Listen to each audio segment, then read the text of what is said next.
are the Lit Ladies. I'm Christie. I'm Kelly. And I'm Carissa. 3 writers and moms exploring how to live out our faith in our literary lives. We span the country from the coast to the Midwest, and with different stages of life, careers, and favorite genres, we're sure to cover the literary landscape. In every episode, we'll discuss books we love, reading life, and writing craft, using the Bible as our guide for beauty, goodness, and truth. New episodes drop every other Friday.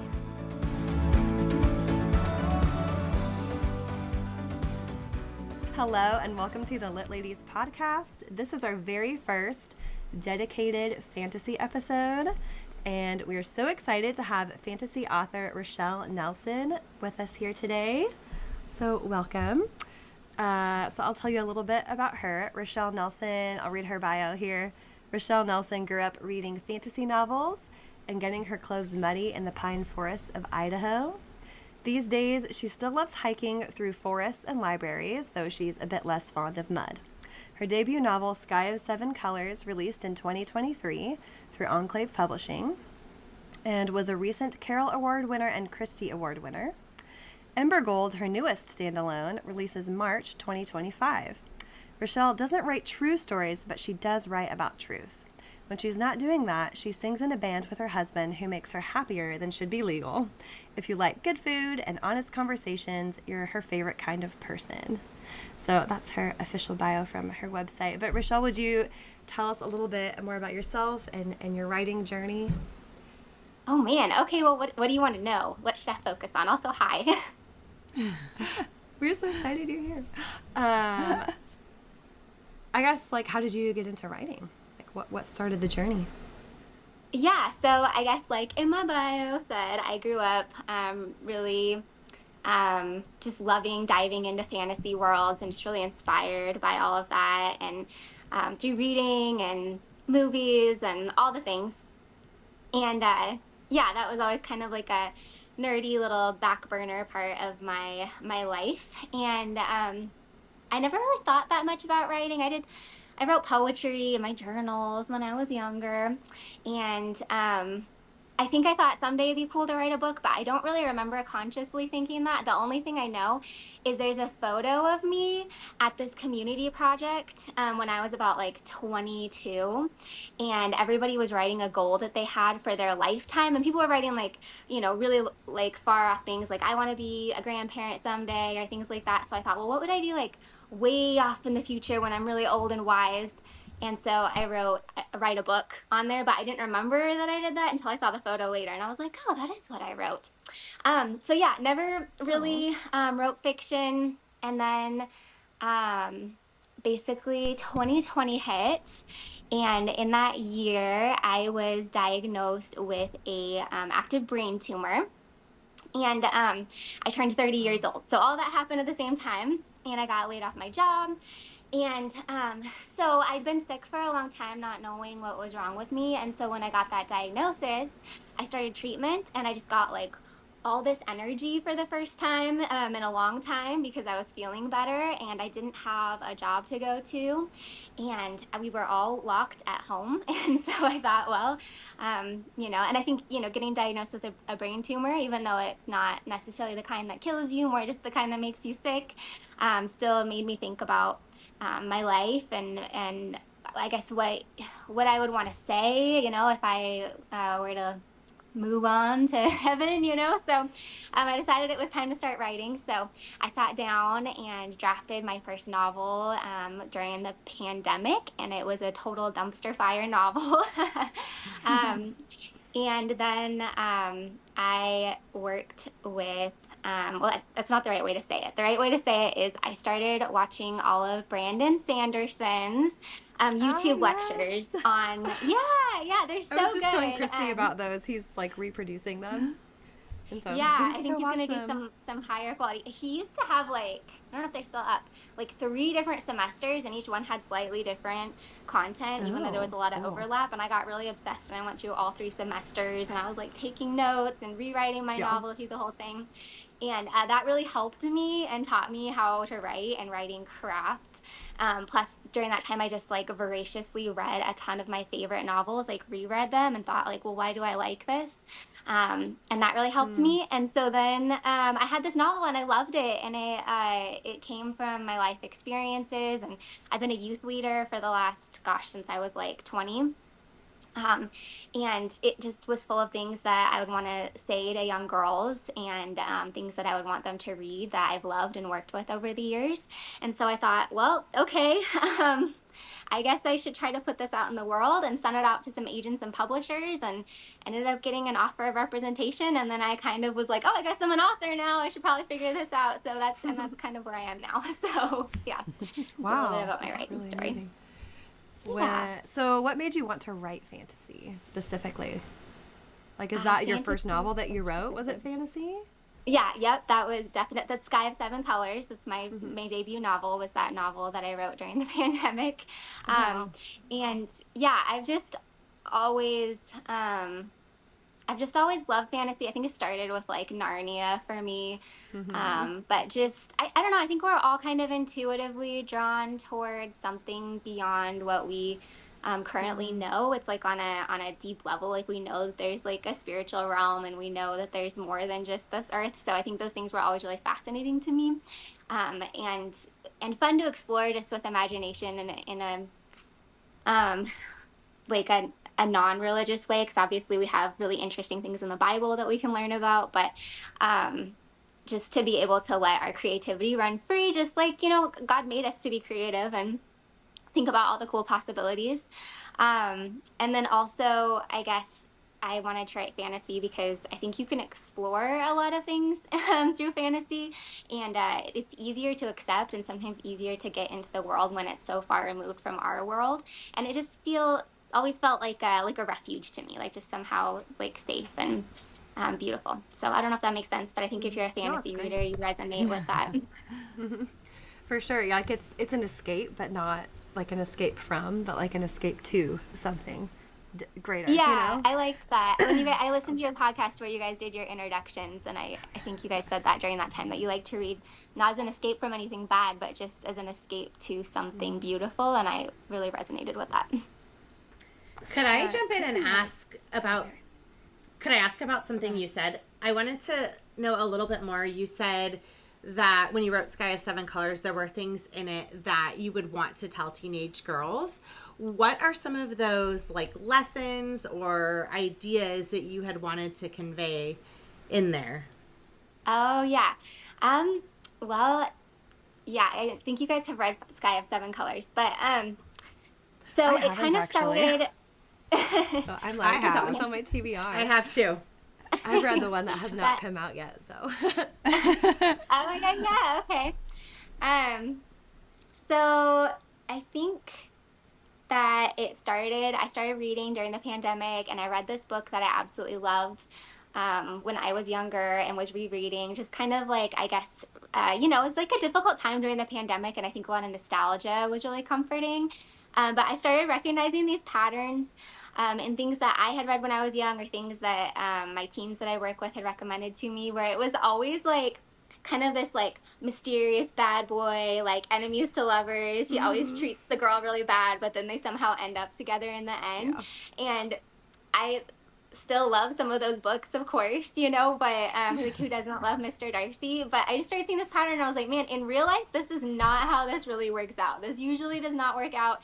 Things do not magically become loving and kind and soft and gentle when you get into a relationship or a marriage. In fact, usually it's the opposite, where it's best behavior first, and then That's true.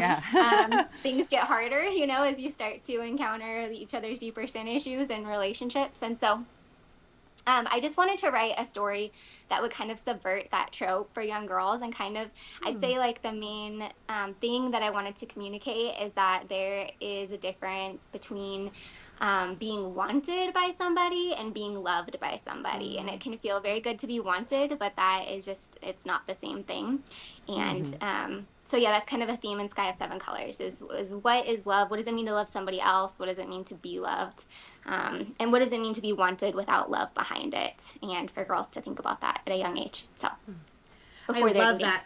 And you know what? I didn't even pick So up on that. I picked up so much on the sacrifice of love that loving someone isn't for what you get out of it. It's like when you truly love someone, you'll sacrifice for their own good. So that I thought was just an amazing, amazing lesson, if you will. But I also love that about what real love is. And it's so funny. We talked about this last week too. How the bad boy treating the girl badly doesn't necessarily replicate real life, and the good guys don't get enough credit. So it's funny that you mentioned that. So okay, thank you for answering that. That's perfect. Yes, I love cinnamon roll boys in real life. Yes. There's another micro trope or whatever a character we didn't talk about in our romance episode at Cinnamon Roll. See, I've not even heard of that. You haven't?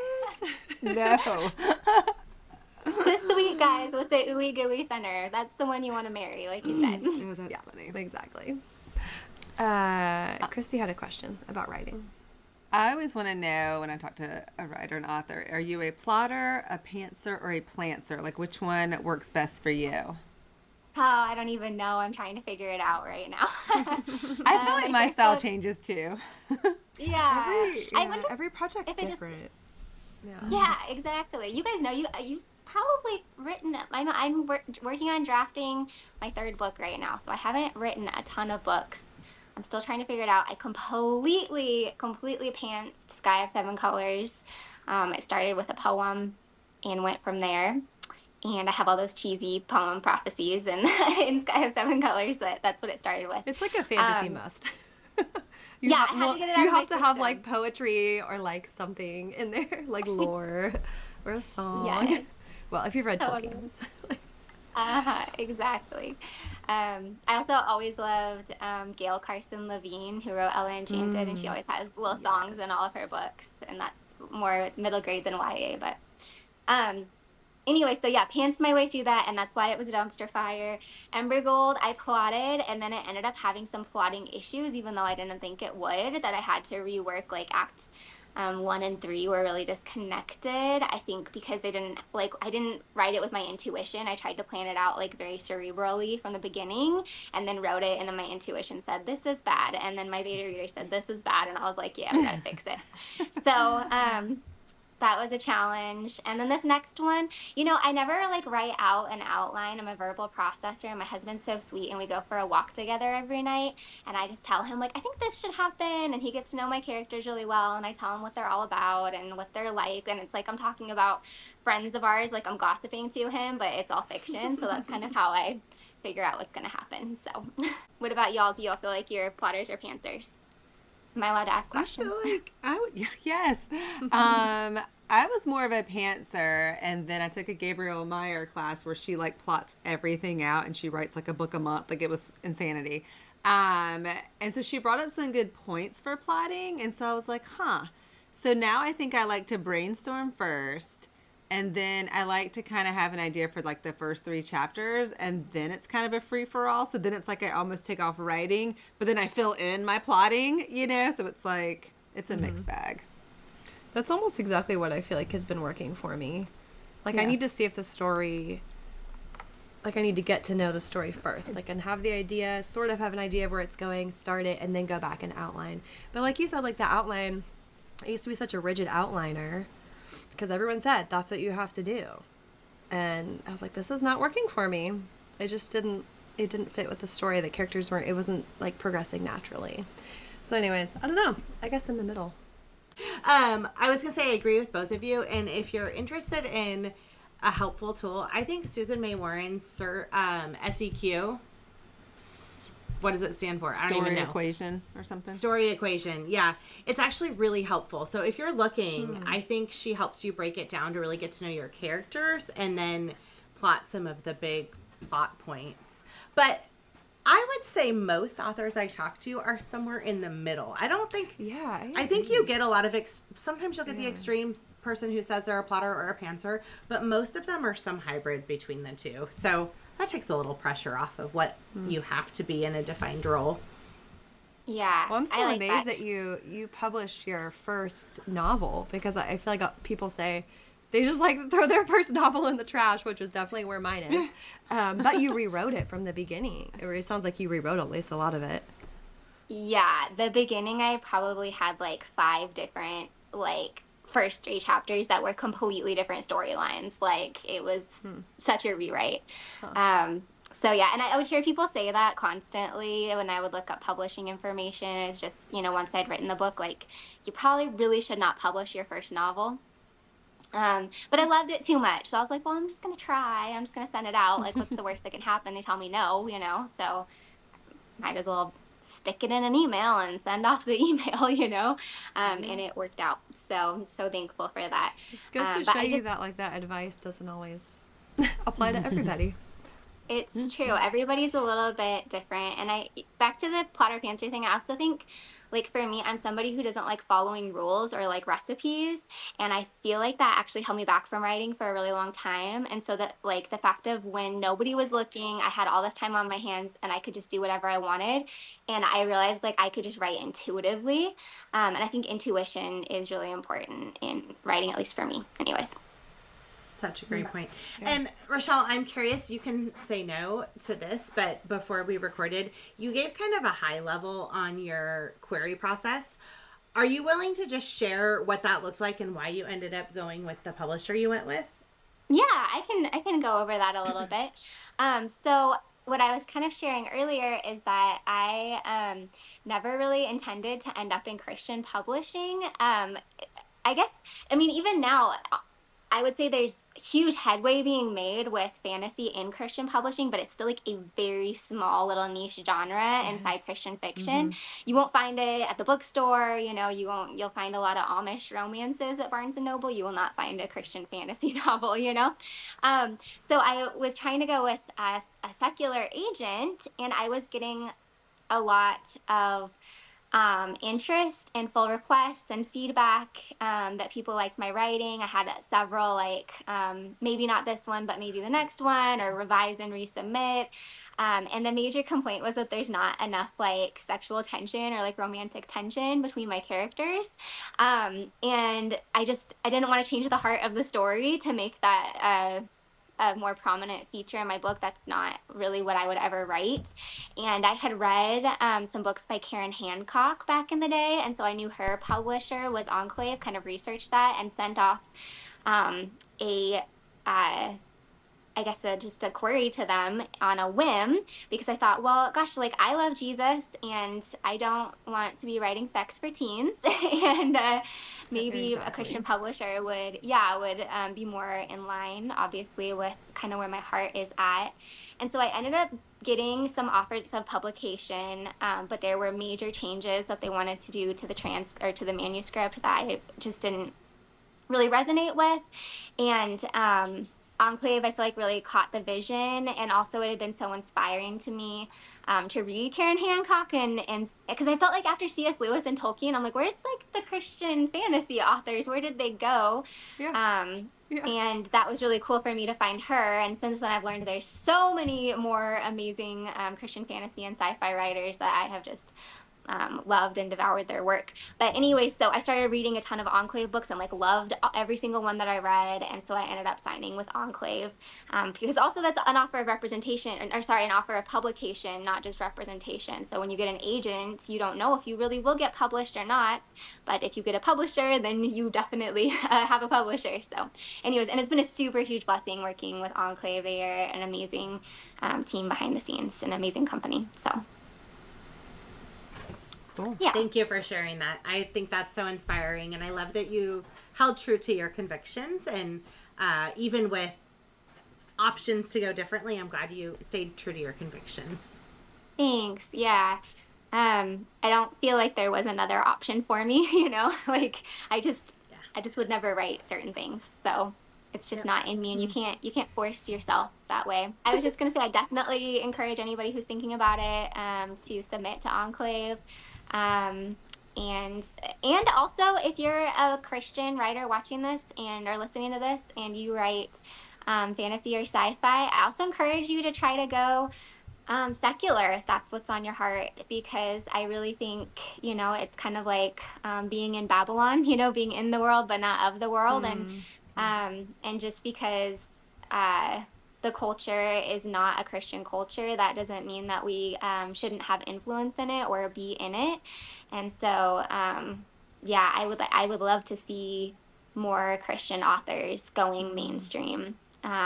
So put your stuff out there. We obviously have like Brandon Sanderson and Stephanie Meyer and like a lot of LDS authors that have gone mainstream, and obviously we share like a common morality to some degree, and we like both read the Bible to some extent, and so there's like some interest there. So I've really enjoyed a lot of Mormon authors, but I'd love to see more Christian authors take off in the broader public. So I'm so glad you said that. I really think that's something that's forgotten. I mean, for writing, you can go wherever you think, your work is going to fit the best, obviously, for your personal vision and stuff like that. But just as Christians, and especially as Christian artists, I think that is part of our calling. We're cultivating, heaven here on earth. How are we going to do that if we don't think about how are we going to reach other people who are not Christian and kind of give them a view into some of these deeper ideas? I love that. But I just was going to say, even just having good stories for young people to read that are about hope and courage, and not necessarily just like revenge and self-actualization, Yes, if that makes sense.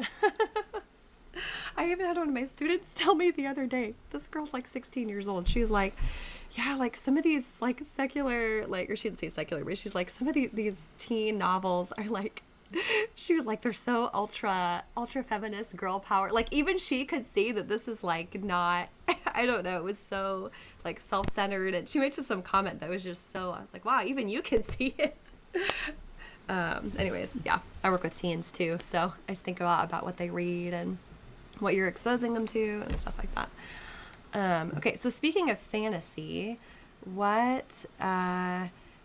how do you world build? Do you have like a world building process? I'm kind of combining some questions here. Like, how do you keep track of it? Do you keep like a world building Bible and you just know everything? Do you figure it out as you go? Well, no, I don't write down anything. I have 0 notes. I have a manuscript. That's it for my work, which I think is maybe a little different than some people. But okay, I feel like telling a story and telling a lie are very similar.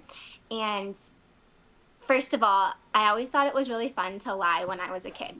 And basically like my whole life, like I would just make up crazy stories for like the neighbor kids and let them think that they were true of things that happened, or I was related to this famous person, or just making my life sound more interesting than it was. And it was really just all for my own entertainment. I have a really like rich inner monologue and like seeing how people react to things. And so I always did that growing up and even probably into my college years. But then when I started getting serious about following Jesus, I was like, I probably need to stop telling lies to entertain myself. That's probably not a healthy thing to be doing. But I think if you're good at lying, then you're good at telling stories.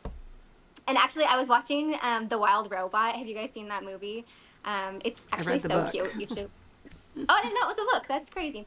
But the fox in that, when he's making up a story for the little baby, he's like, listen, I'm really good at lying and telling stories are basically adjacent. And I was like, yes, he gets it. This character gets it. Anyways.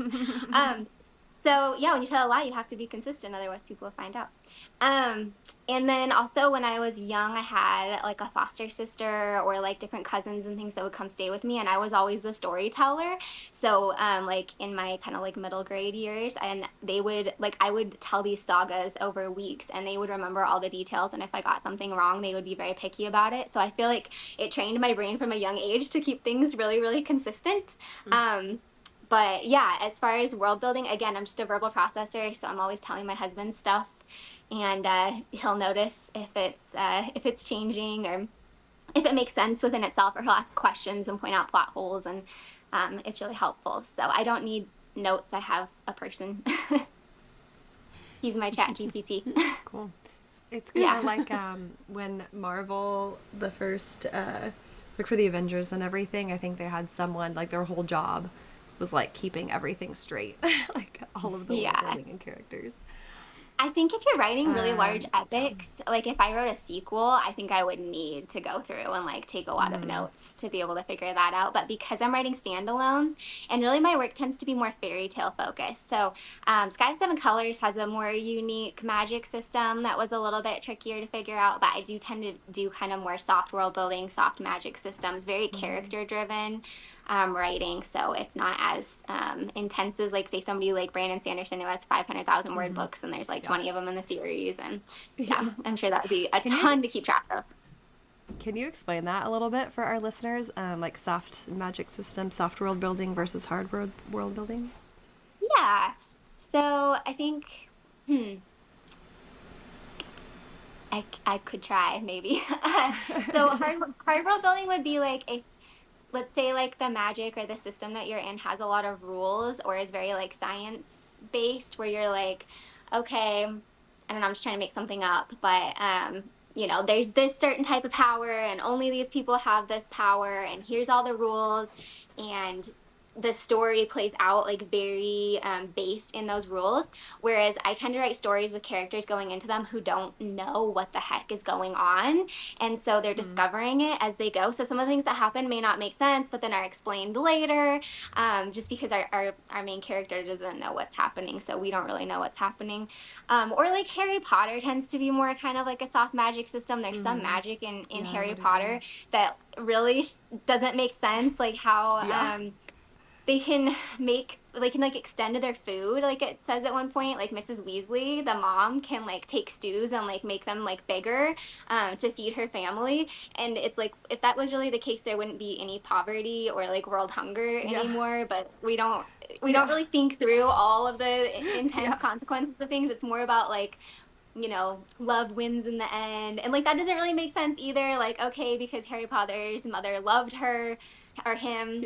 And she sacrificed herself, then Voldemort can't touch him now. And you just don't question it. You're like, okay, checks out, feels good, all right. Like you just kind of go with it. Versus like if you're in a very hard magic system, you're like, wait, this doesn't make sense with the rules of the magic that we've learned so far. And every little gritty thing needs to be explained. And I feel like there are definitely readers who like falling on either side. Like there's some like really hard magic. And I got complaints about that with Sky of Seven Colors, because she goes to a world where color is extremely coveted, like they don't have it in their world, and so it's considered like a priceless treasure. And people were like, I really wanted to get more into like the economics of how that worked and like how that affected their culture, which I go into a little bit, but I'd have people asking me like really detailed questions about that, and I was like, that has nothing to do with the story. It was not necessary. So yeah. So are these... Yeah, thanks for explaining that. So from a kind of new to fantasy reader, are these concepts kind of common across the board? You called it soft fantasy world soft magic versus hard magic? Use the terms again. I think it's kind of interchangeable, right? Like it's soft, you can say soft world building or soft magic system. Okay. So with soft, you have more flexibility. With hard, there are very much like rules and an if this, then that type of restriction, if you will. Like, okay, I kind of tend to think like every book has world building and magic systems in it to some degree, even if it doesn't have magic, right? Because you could have a historical fantasy where it's like things get resolved because there's the uncle who dies and like leaves them money, and it's this like magical thing that happens to like fix the issues, and it's their magic system even though it's not magic. Or like let's say you could have two books in totally different genres. One is a rom-com and the love interest is a lawyer. One is a law thriller. In the law thriller, you need to get down into the nitty-gritty of all the laws, all the practices, tons of research, and that's why people are reading it, is because they really like to get into like the court details of the case. Versus like the other one, people are reading it for the romance. Maybe you need to like have some accuracy for this character being a lawyer, but they're not really reading it for those details. Does that make sense? So you see it in a great explanation. That's a great analogy. It is a good explanation. Yeah.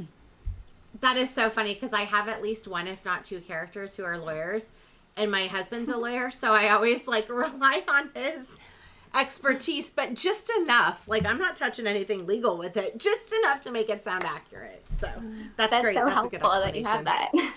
Yeah. Well. Anyway, So I want to talk a little bit. Here. I want to talk a little bit about Embergold, which is the new novel coming out. And what is the release date again? March 18th. It is right around the corner. 18th. I cannot believe Yeah, it. it is. So I think by the time this episode is out, and maybe will have just come out. I think this is releasing about the same time, I believe. Oh, in March. Well then, hello, future people. Sky of Seven Colors. Sorry, Embergold is now available for purchase on all platforms. All right, so okay, I have my beautiful physical advanced copy here. If we Okay, we don't usually so do you're video, on- but if this video clip makes it.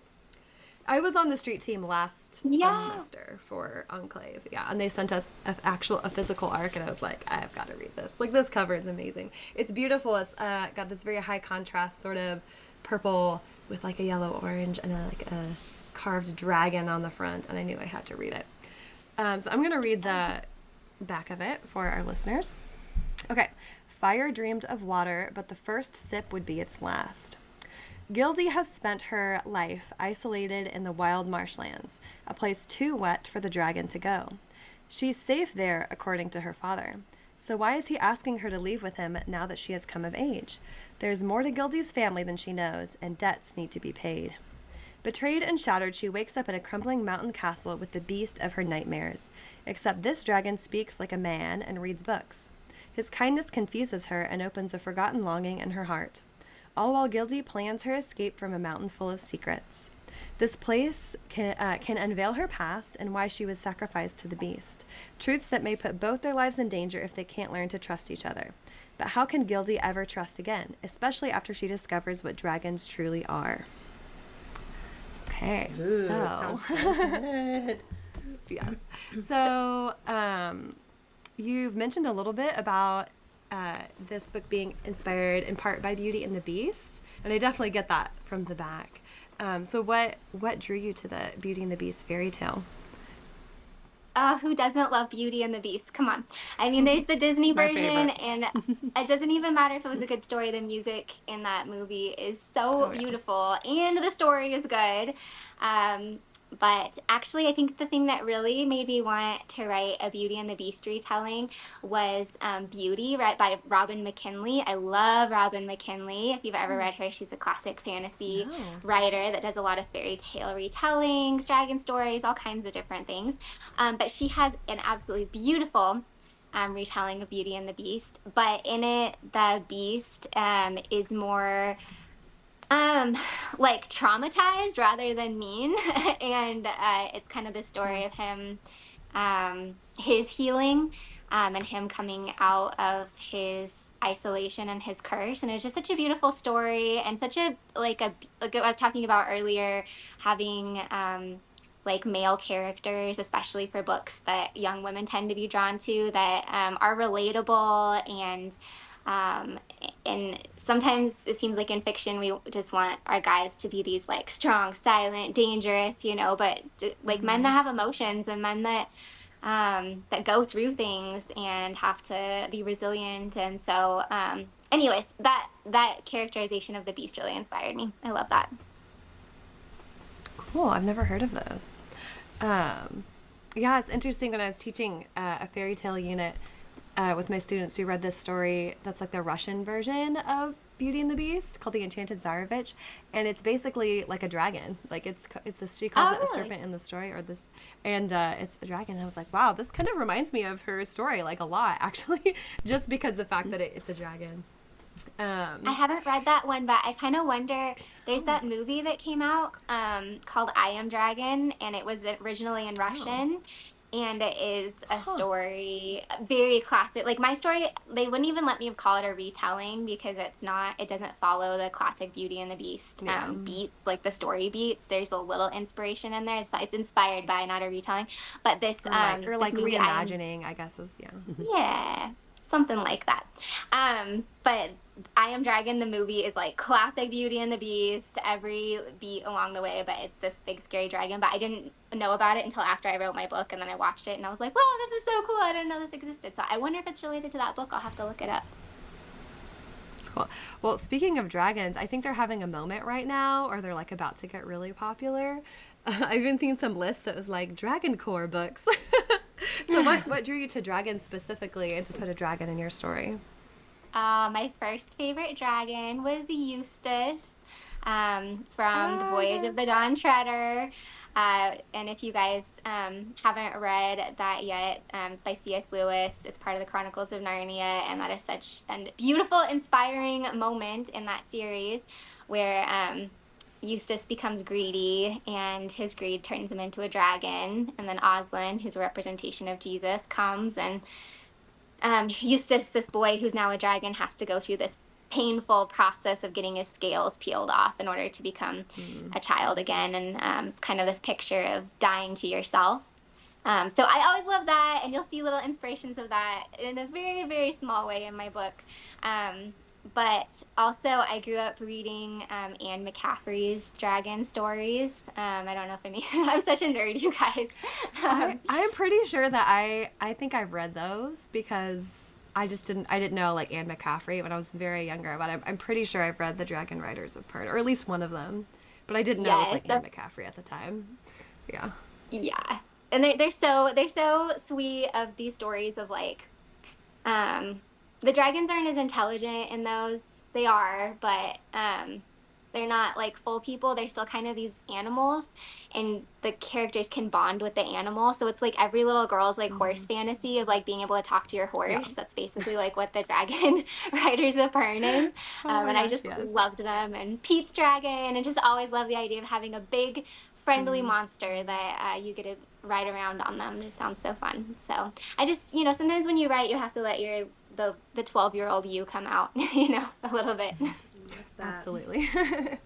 Yeah, and I think C.S. Lewis, he talks about how some things just feel mythic, and trees he talks about, like why do Ents in Lord of the Rings feel so right, because trees, like we see them throughout the Bible, things like that. So I kind of I'm adding my own opinion on there that I wonder if dragons are mythic in a way too. Like we see them in the Bible, like to be defeated, but we see them in different ways too. So I think it's just interesting. They've really been an enduring piece of mythology for thousands of years. And that's probably due to dinosaurs, and I love dinosaurs. My 21st birthday party was a dinosaur-themed party. I love learning about them. And I think, like, I don't know, this is kind of a debate in Christian circles sometimes with fantasy writing. Like, should we be writing about dragons? Because in Revelation, the dragon and the beast are, bad things that are representative of, not light. But you know what? The Leviathan is in the Bible too, and it's the beautiful creation of the Lord, and God made a lizard, and God made dinosaurs, so... That's true. And I think then we can redeem them in a way as Christians and like bring them under submission to Christ, like all of creation, right? We can make that argument. I love this line in the book, and I'm just paraphrasing it from my memory, so sorry if it's wrong. There's a character who says, just because the fire is talking doesn't mean I have to listen to it. And that really struck me as just such a deep truth. So I'm just wondering, without giving any spoilers, how you feel that applies to real life. Or just like, what was your kind of truth behind that? Yeah, I think all of us deal with that every single day, right? If you're following Jesus, there's the battle between the spirit and the flesh, right? So I think we all have things in our mind that tell us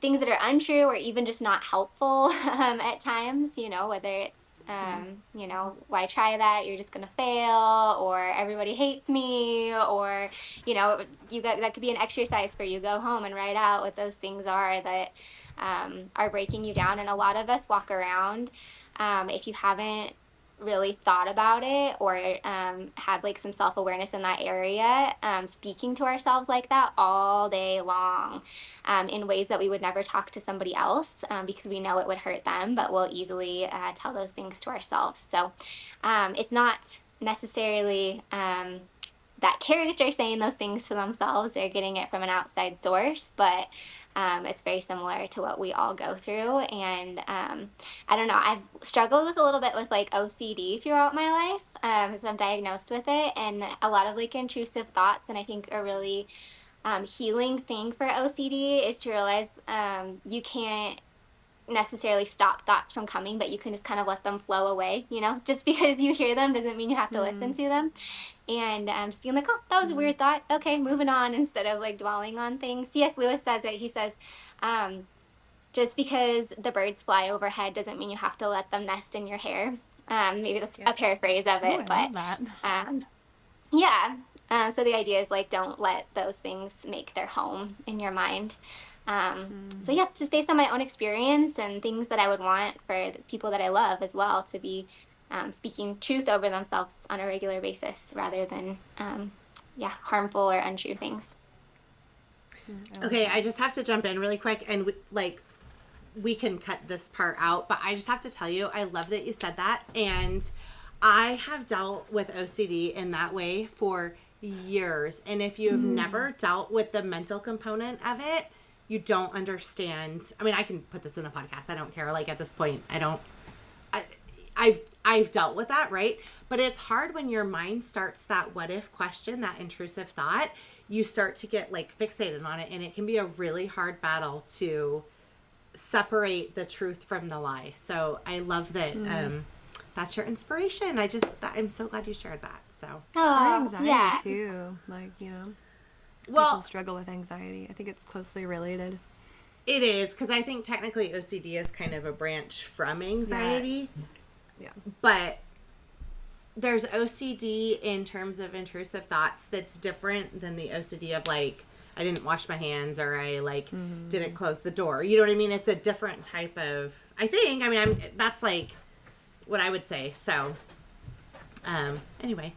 Yeah, I think as far as I understand it, I've had like a little bit of counseling on it and done some self-help kind of things and prayer and all the stuff that helps. But from my understanding, every OCD, it's obsessive compulsive. So you have like an obsession, like a thought, and then you have some kind of compulsion that comes from that thought. So some people, it might be, I'm dirty, I need to wash my hands, and then they're washing their hands to the point of like where they're bleeding. I have a friend who struggles with that. And the compulsion can be still inside your mind. And so that can be really hard to diagnose. So like some people will think, oh no, what if I've like accidentally sinned today? I need to say like a prayer for 30 minutes without stopping in my brain and say like the name of Jesus 12 times over, you know, and have like these weird compulsions that they're doing inside their thoughts. Or even just having like weird thoughts of like, what if my mom died? And then you're just like, I'm just gonna, if I think about this really hard, she won't die. Right? So that's the compulsion. So then your mind just gets stuck on it over and over and over again in a feedback loop. Yeah. Right. And it's super interesting because I think, you know, we live in really broken bodies. We live in a fallen world, and just like our immune system is designed to kick in when you get a virus in your body. But sometimes it like over kicks in and people die from having high fevers or infections, things like that. They actually die from their immune response rather than just the virus.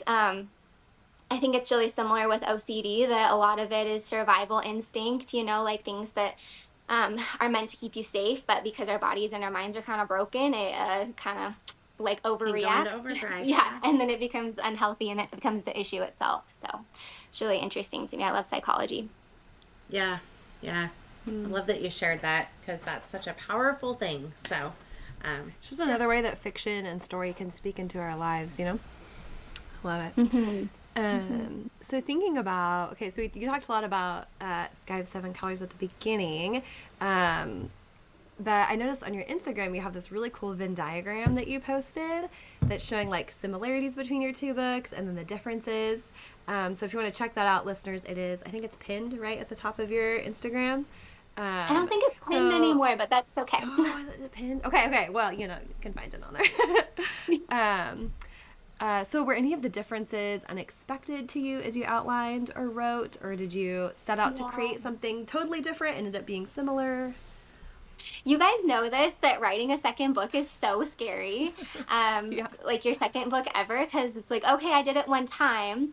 And also because that book then got published, it got a lot of like industry accolades, and then it also ended up winning 2 major awards. That is not something I'm complaining about. So blessed that the Lord chose to give me that level of encouragement. I don't even know why. It's amazing to me, but at the same time, it like in the other direction can put a lot of pressure on. And so it was really scary to write my second book, because there's all those, you know, talking about not listening to the dark thoughts, but you know, can I pull it off again? What if I just write the same thing over and over again? So I was trying to make them very different, and they were totally different ideas in my head, and yet they're coming from the same person. So there's some similarities that overlap of just things that I love or are integral to me. Like some of those things being, I just love pine forests and mountains, and like that's such an inspirational setting. I grew up camping and being in the woods a lot, and so you see a little bit of that in both my books, and just various things like that. Also, my husband is laughing at me because every book that I've written now, including the one I'm currently working on, somebody gets kidnapped as like a major theme of the book, kidnapped or sacrificed or... Anyways, he's like, you just write kidnapping stories. I was like, maybe I do. Maybe I need to work on doing something different. But they're all so different in very different worlds with very different characters. But anyways, so yeah, so that was definitely a fear of mine, and was just so grateful to be able to complete a second project and feel happy about it. So that was like, felt like a big mountain, and then the third one's feeling easier. So yeah, you guys feel like second books were hard for you? Well, I think not in the same way, since like I just have really had no real success yet. So I think I'm just like, hey, try a completely different genre. Why not? I have time. I'll do this one in a completely different genre. Like, I don't know, like Christie, how many genres have I written in? Like hard sci-fi, quite a few. like contemporary romance. Like what? I think that's great pre-publication to be able to try a ton of stuff, because it's like what they say with social media is that if you get one viral post, that's what you do from now on. Like that's what you have to do from now on, because that's what your follower base has come to you for. And so that's, I mean, you don't have to stick to one genre as a writer, but you will be more successful if you stick to one genre as a writer. Yeah. But it's like your first book that takes off with publication and you start getting a readership, then you start to know what your readers are expecting. But right now, you can just get to experiment and do whatever you want to do. So I think that's like awesome. Go for it. I think that the one thing I've heard so consistently over the years from all authors is that there's no one way to publication or success. And actually, how do you even measure success, right? And a lot of times for people, it's hitting that next goal, and then it's the next goal, and then it's the next goal, and then pretty soon you're at ACFW and you're like, well, I haven't had 100 books published. Like, you go from like never published to 100 published. So you could always be the most successful or the least successful, depending on how you measure it. But I think, I don't know, I just want to encourage you. Yeah, that is intimidating, I think, probably to have such a standout success for your first book. But that's also such an amazing thing. And whatever happens with your second book, you are faithful with what you were supposed to do for your first book. And the second book will hit different readers or the same readers in different ways. And even if it doesn't have the same accolades, it's still serving its purpose, whatever that is. If your heart's in the right place writing it, then the end's going to be worthwhile and worth the effort that it took. But I would just encourage you to remember that everyone takes a different path. I've got friends who have that one success and they have made it from there. And I've got friends who are, you know, obviously like us, still pre-published, and everyone in between. And I just really think that the Lord, like, he knows our lives and he knows the journeys that we're on, like the whole picture. And he knows, like, had I gotten a book deal 8 years ago, I wouldn't have been able to handle it because I have 3 kids. And like, I had to be faithful to my 3 kids at that time. But now I'm not in that boat where I have the same level of responsibility at home. And that's just one example. But I just want to encourage you that, like, the Lord knows what we need when we need it. And he's going to use this for his kingdom and his purposes. So I don't know if that helps. Yeah, that's so good, Kelly. And I agree, like, it was actually really interesting winning that award because I always looked at it and was like, wow, that'd be so cool someday. But then, like, before that, it was like, wow, it would just be so cool if an agent even wrote me back. And then it was like, wow, it'd be so cool if they signed me. Wow, it'd be really cool if I could get published. It'd be really cool if some people read my published book. Like, and then they'd be like, oh, it'd be kind of cool to win an award. Like, you have all those thoughts. And like you're saying, the bar keeps moving. And, like, then it's like, well, this person has got, like, 5 books out this year. How in the heck did they even do that? And then there was always like that comparison. And I think, like, for me, when I really reflect on like what I find joy in writing, first of all, I would say the high of finishing a manuscript for me is still bigger than the high of even winning an award. Like, I don't know, just like being, because it's like something that you know that you actually accomplished, where an award is such a like gracious gift, but it's also just like the opinion of like a very small like panel of people, versus like something that that you did, that you accomplished like to the best of your ability, and the high from that is just amazing. And also to like the honor of the Lord, you know what I mean? It's like you're being obedient, you're doing what you're meant to do. And then the other thing is just like the joy of like world building, like just making up weird little fairy tales in my brain is so fun. You know what I mean? Doesn't matter if anybody reads them. That's the fun of it. And then also when teens tell me, I had a little girl that, not a little girl, she's like 15, but she bought my book and her parents told me, well, she hasn't read like a full chapter book besides like assignments for school, and she has a really hard time getting through them. She just reads like, anime and like picture books and stuff, but she's interested in this one, so we're gonna try it. It was at a book fair, so they bought it. And this was like such a gracious gift from the Lord, but I ran into them at like an ice cream. I didn't know this family. I ran into them at an ice cream shop in my town later, and I live in a pretty decent sized city. It's not like a small town. And they came up to me and they're like, oh my gosh, you're that author, like our daughter like sat down and read the whole book in one sitting, and it was like the first chapter book that she ever like wanted to read on her own.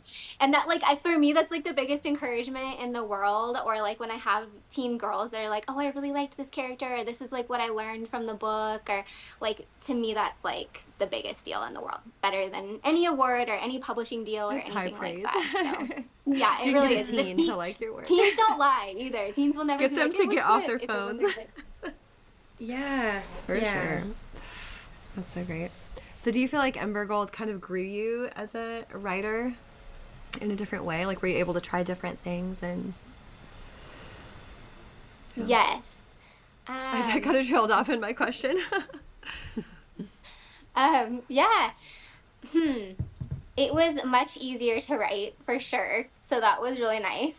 And so that showed me like, okay, we're making progress. We've learned some things. That's good. It also showed me I still have weak places that I need to keep working on.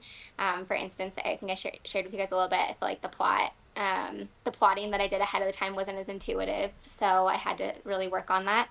And then I think just like getting to know and love new characters, like it's just a really sweet thing. And I love my dragon and his growth journey, and a lot of the things that he's learning or thinking about are things that I was learning and thinking about as I wrote it. And so yeah, it's just each one is just so much fun, so in its own way.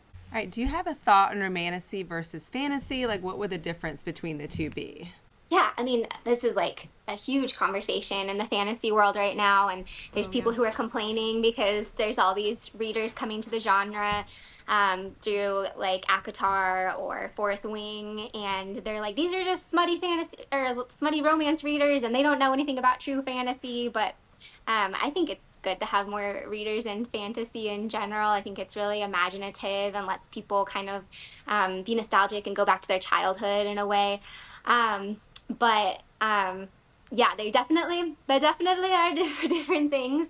And I think I personally tend to prefer things that are middle down the line. So there's some romantasy books that I'll read that I'm like, that was a really good romance. That fantasy world did not make sense whatsoever. Like, why was that person the queen? And like, what the heck, but I still enjoy it because it's a really good romance story. So I like things that tend to have a little bit bigger fantasy worlds, but still have like a romantic subplot or a romance in it. I like that kind of stuff. It doesn't need to have it, but yeah. And then there's definitely readers who are like one way or the other. I see requests like that a lot in different reader groups that I'm in, where people are saying, hey, I only want to read books that have enemies to lovers romances in them. That's just my thing right now. Or I see people that are like, please, somebody recommend some fantasy books to me that are not just romances. And I think my classic fantasy, when you go back, always kind of had like a romance in it. A lot of it was written primarily by men. So you kind of see like the female character is kind of this token character that's like the princess who just gets rescued so that he can like win her hand in marriage kind of thing. And it's more about looking at like you, the Aragon. man's. Yeah, totally. I don't know if you read that one. Yeah. And then now we've kind of swung the other way, especially in young adult, which I don't know if I've mentioned that, but I do write in the young adult genre for teens. But is that it's like primarily women writing, so you have a lot of like male characters that are really unrealistic or just token characters. But yeah, it's just interesting to see those different swings. But I think anybody just loves a book with really well developed cast of characters. And yeah, so anything that does that, I'm about. But yeah, anyways, you guys have thoughts on that, romantasy versus fantasy? Especially you, Carissa, you read a lot of fantasy. Yeah, I do. That's interesting you say that. I guess that's true that it's very like a male-dominated genre as far as the authors, and then probably just by natural extension the characters.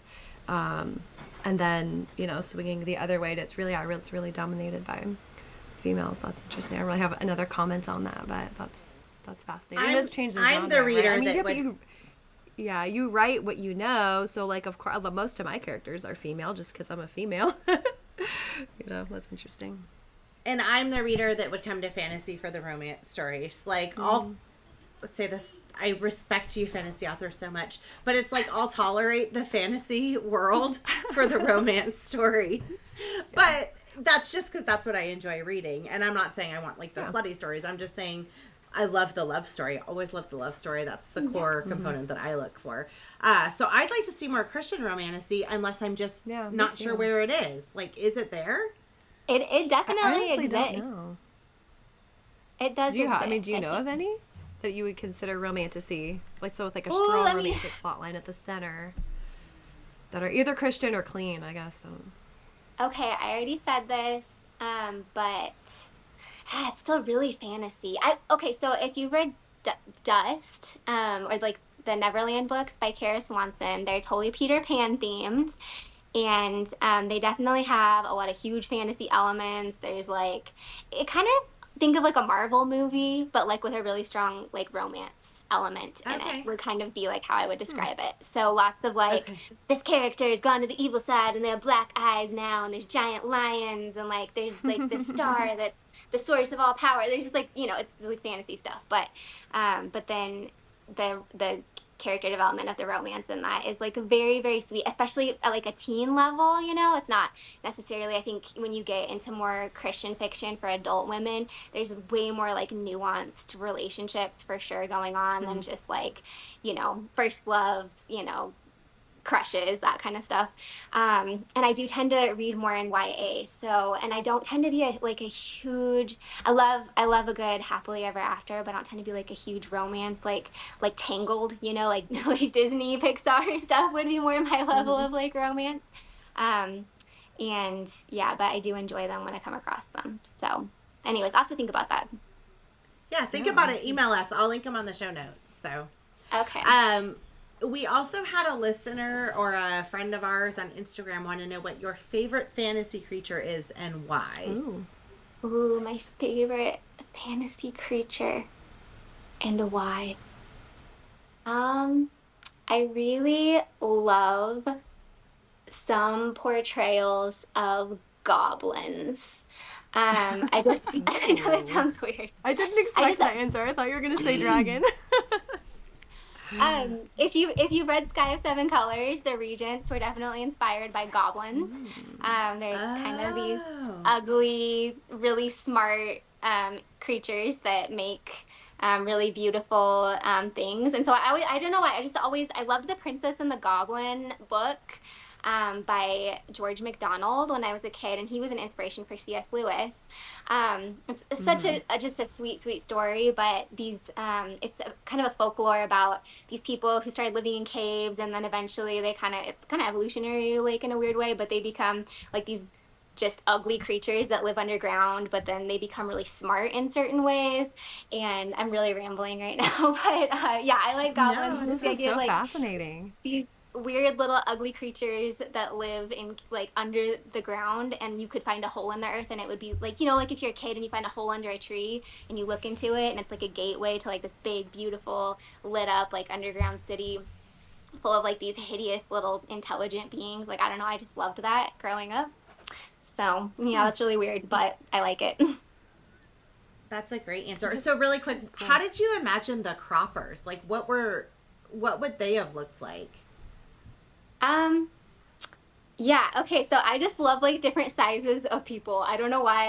I always like save those images where it's like a person, this is bad, but like with dwarfism next to like somebody who's like super duper tall, or like different tribes of people. Like I've known like we have a lot of Congolese people who live here and they're all super tiny, or like I've spent a lot of time in the Yucatan, and there's a ton of Mayans there, and I think they say like the average height of a Mayan man is like 5 foot or something like that. And some of these ladies are like, they're so little, you guys. It's like the sweetest thing ever, but it's the whole population. So you walk around and you're just like I'm not that tall, I'm 5'8", but I walk around and I'm like, I am a giant among men. Like, this is so crazy. Christie and I would fit right in. Remote areas. Yeah, it's just, I don't know why, I just always think it's really cool how God made so many different like sizes and shapes and expressions of like his image, and just really beautiful people.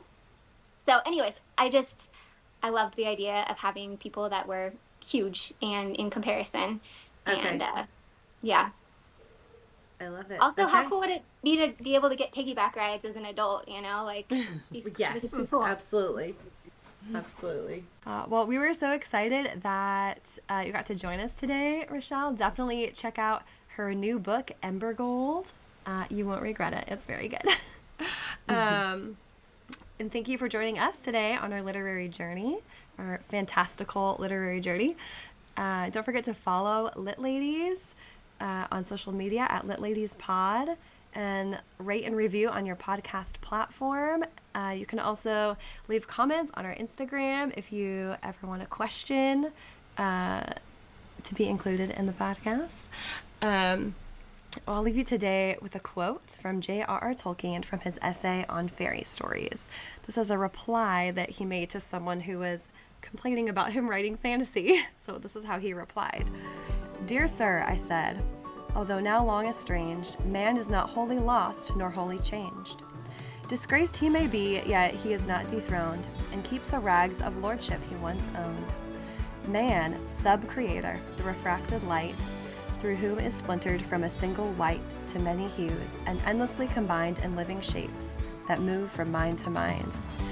Though all the crannies of the world we filled with elves and goblins, though we dared to build gods and their houses out of dark and light, and sowed the seed of dragons, 'twas our right, used or misused.